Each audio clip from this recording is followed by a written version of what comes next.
Olá pessoal, tudo bem com vocês? Aqui quem fala é a professora Marília. Eu sou professora de ciências da galerinha do sexto até o nono ano. E hoje, gente, o tema que a gente vai abordar é o meio ambiente e Covid-19. Entender um pouquinho dessa interação e também falar sobre a importância que existe entre o equilíbrio da vida natural e a vida e a presença humana. Observem aqui comigo, gente. Me sigam. Quando a gente olha esse título, a gente tenta entender um pouquinho um questionamento. Quando a gente fala em biologia, é preciso entender alguns termos que a gente utiliza para falar sobre essa ciência. Coronavírus, animal silvestre em busca de comida, pode ter iniciado o surto. Ok, mas se a gente não sabe o que é um animal silvestre, como é que a gente vai entender esse título? Vamos tentar entender um pouquinho então o que significa isso, o que é um animal silvestre? A gente está olhando para um deles, morcego. O morcego, gente, é um animal silvestre. Se a gente então faz essa relação entre morcego e Covid-19, será que ele é o grande vilão dessa história? Antes da gente responder a esse questionamento, pessoal, vamos tentar entender um pouquinho o que é um animal silvestre. O animal silvestre, gente, o próprio nome, o próprio significado aí da palavra silvestre remonta aí, é aquele que vem da selva, aquele que é próprio da selva, né? Então, é o animal que vive em ambiente de mata, vive em ambiente selvagem. Então, os animais silvestres são aqueles animais que não estão acostumados com a presença humana. Quando eles percebem aí a presença humana, qual que é a primeira ação deles? Se esconder, né? Eles vão fugir da gente, eles têm medo da presença humana, do humano em si. Então, eles diferem dos animais como o cachorro, o gato, o cavalo. Por que eles diferem, gente? Porque eles não passaram pelo processo que a gente chama de domesticação. A domesticação, gente, é um processo longo, que leva muito tempo. Aí, se a gente for tentar aí mensurar, é muito tempo, mais de 1000 anos.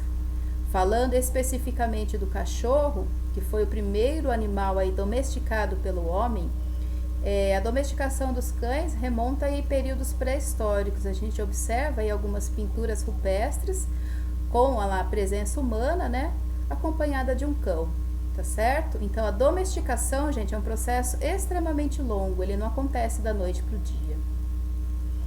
Além disso, gente, o animal silvestre, quando em contato humano, quando ele é retirado da natureza, ele pode reagir de inúmeras maneiras, inclusive de maneiras agressivas, porque ele tem medo, né? Então, o ataque dele, na verdade, é a defesa. Tudo bem, pessoal? Olhando aqui, gente, alguns exemplos, então, de animais silvestres que são pertencentes aí à nossa fauna, a fauna brasileira. Papagaio verdadeiro, arara canindé, o jabuti, o coati. O coati é uma figura bem presente, né, na cidade de Águas de São Pedro. Se a gente lembrar aí do início aí da quarentena, que todo mundo acabou ficando dentro de casa, o que aconteceu com os coatis? Como eles estão muito próximos, né, da área urbana, o que acabou acontecendo? Eles acabaram invadindo as cidades, né? Na verdade, quem invadiu o ambiente deles antes foi a gente. Mas eles acabaram aí invadindo a cidade pela não presença humana dentro aí do ambiente urbano. Para quem pôde acompanhar, não sei se vocês observaram, a prefeitura mesmo lançou uma campanha de conscientização para que a gente não alimentasse os coatis. Por que será que é proibido, não é ideal alimentar os coatis? Porque eles são animais selvagens, tá? Eles conseguem, dentro do ambiente natural deles de mata, que eles ficam aí normalmente ali dentro do bosque municipal, eles conseguem, gente, extrair o alimento que eles precisam, tá? Então, vamos tentar então voltar para aquele assunto que a gente começou a abordar sobre o Covid-19. Vamos tentar então responder a esse questionamento. Será que o morcego realmente é o grande vilão dessa história? Será que só ele tem culpa? Eu acredito que não, mas vamos observar como é que tudo isso aconteceu. Lembra que a gente falou sobre essa invasão urbana dentro das áreas de mata? Quando a gente fala em invasão urbana, a gente precisa citar alguns fatores que são aí primordiais para que essa invasão aconteça, né? Desmatamento. Quando a gente desmata grandes áreas, o que acontece com a casa desses animais que vivem dentro da mata, que são os animais silvestres? Eles acabam ficando sem local para morar, né? Então, no momento em que ele não tem mais uma casa, ele vai procurar uma casa. E essa casa pode ser a nossa, né? Porque a gente está próximo deles. Qual outro fator que também influencia demais, gente, essa invasão urbana? Crescimento desordenado, né? A população cresce demais, a cidade cresce demais e não existe mais limite entre a área urbana e o espaço que é habitado por esses animais. Eles acabam perdendo seus lares, né? Perdendo o seu habitat. E outro fator, gente, que é de extrema importância e que a gente acaba visualizando e identificando aí uma influência extremamente negativa é o comércio de animais silvestres. O comércio de animais silvestres, gente, também chamado aqui no Brasil de tráfico, é algo ilegal. E a gente sabe que isso acontece de forma extremamente agressiva. Se a gente contabilizar, né, entre uma escala de tráfico que acontece no Brasil, o tráfico de animais silvestres, ele só perde para tráfico de drogas e tráfico de armas. Então ele entra em terceiro lugar. Só que infelizmente isso não é legal, né? Porque a gente acaba perdendo aí uma riqueza da nossa fauna. Além de perder aí grande parte dos nossos animais para o comércio, para o tráfico legal, essa proximidade também faz com que surjam, gente, não sei se vocês já ouviram falar sobre essa palavra aqui, ó, zoonose. O que é uma zoonose, gente? São doenças transmitidas dos animais para os seres humanos. Então, quando a gente está extremamente próximo desses animais, a ocorrência dessas zoonoses pode aumentar, né? E isso também não é legal.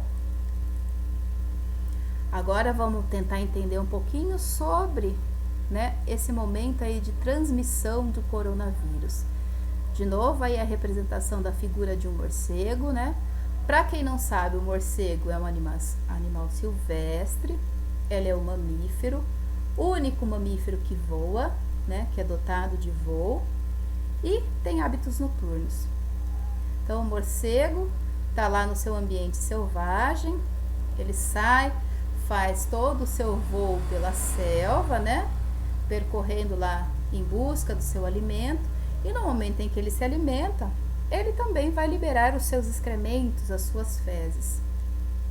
E sabe-se, gente, que o morcego, além aí de outros animais silvestres, são hospedeiros aí de uma infinidade de vírus, de bactérias que são completamente desconhecidos para nós seres humanos.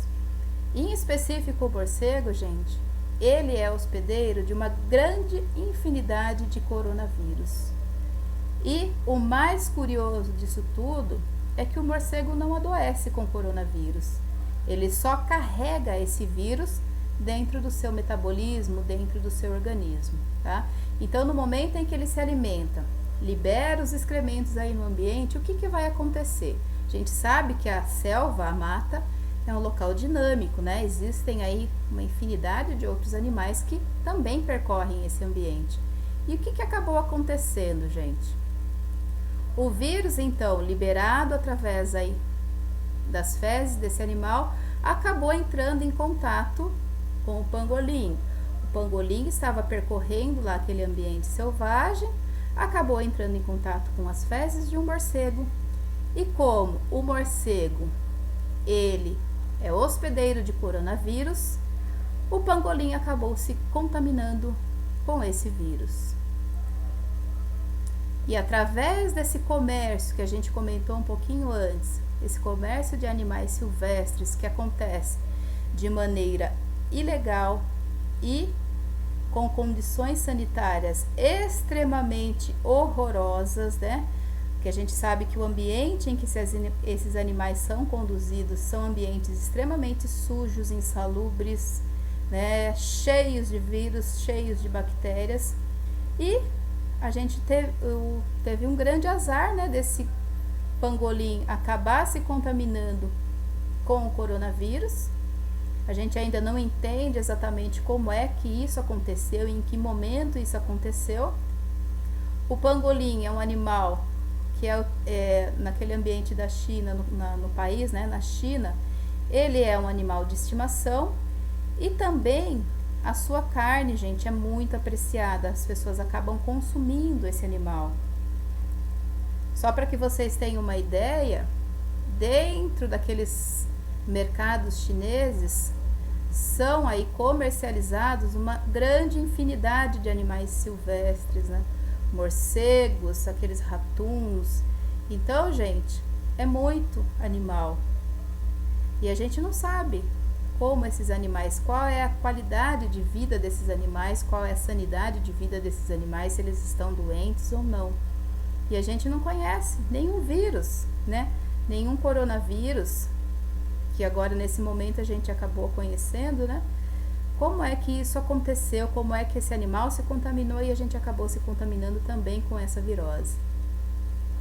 Só que não pensem que esse tipo de comércio, gente, é exclusividade dos chineses, porque aqui no nosso país isso também acontece. Olha aqui, gente, a quantidade de papagaios que foram aí pegos aí em um tráfico de animal silvestre, né? Olha aqui, gente, quantos filhotes. E no meio desses animais pode acontecer de uma nova virose, de um novo vírus também surgir. A gente não conhece, a gente desconhece, né? Então essa proximidade, gente, de forma completamente ruim entre a gente e os animais silvestres, podem acabar aí acometendo de outras viroses, de outras coronaviroses surgirem, né? Então, não é exclusividade da China, no Brasil isso também acontece. A gente também faz esse comércio ilegal, de forma ilegal, né? E infelizmente, gente, enquanto isso não for extinto, enquanto isso não acabar, essa forma tão agressiva dos seres humanos aí em contato com a natureza, é difícil a gente entender aí o momento em que isso vai findar, ou seja, quando isso vai ter fim. E quem será? Vamos tentar então responder agora aquele questionamento do início. Será que o grande vilão disso tudo é o morcego? Eu acredito que não. Quem será esse grande vilão, gente? Conseguimos responder. Triste, né?